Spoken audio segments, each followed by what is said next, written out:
Hello, APC. Our next table talk is entitled Fall Finds. The things on the table are now things that we can find outside during the fall. Mrs. Gold has even added some great books that are in our library. The first thing that you might notice is the change of the leaves.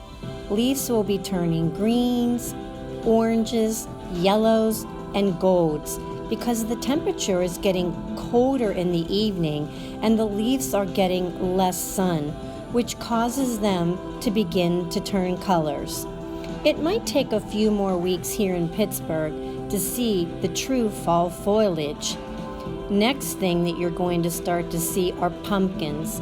You're going to see pumpkins of every shape, size, color, and texture. Some pumpkins can be yellow, some can be white. Some can have bumps on the outside.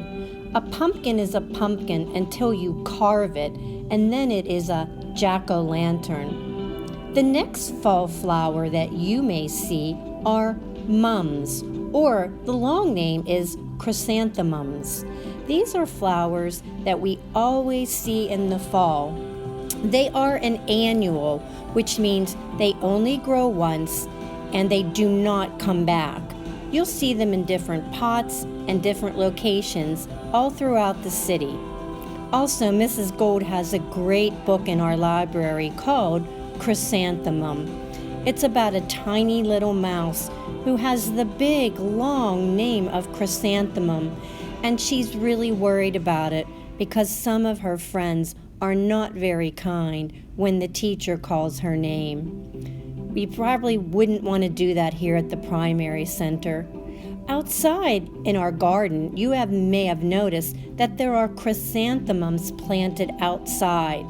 Some of them have bloomed and some of them haven't. They're waiting for the rain and the sun to make them bloom. Remember that these plants are only to be looked at with our eyes and not pulled.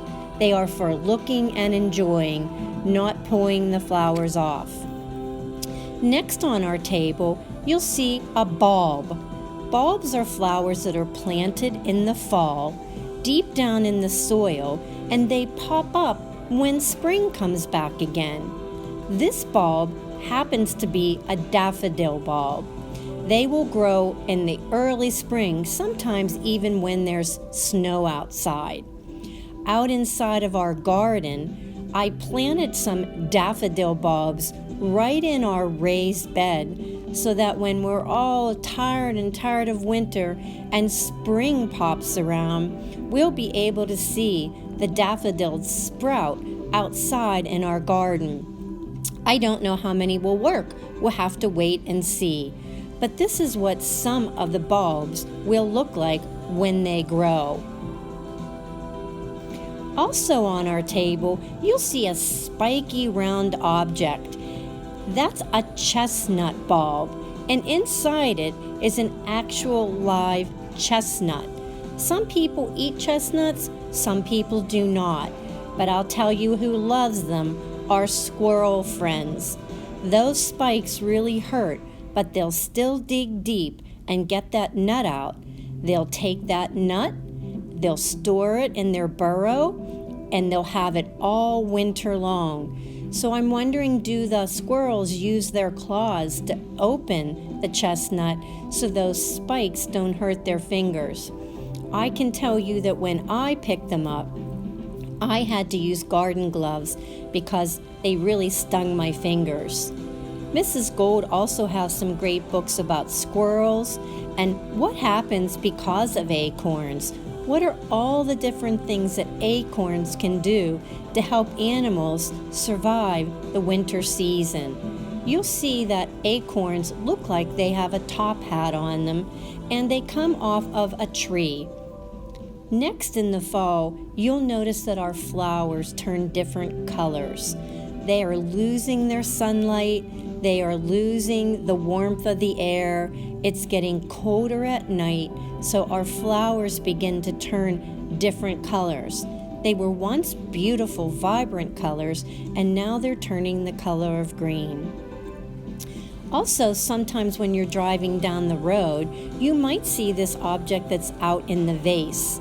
They're called cattails. Cattails are long, willowy branches that usually grow around a little bit of water. They like to have a little bit of marshy area so that they can grow and burst their roots into. So those are some signs of fall you may be seeing.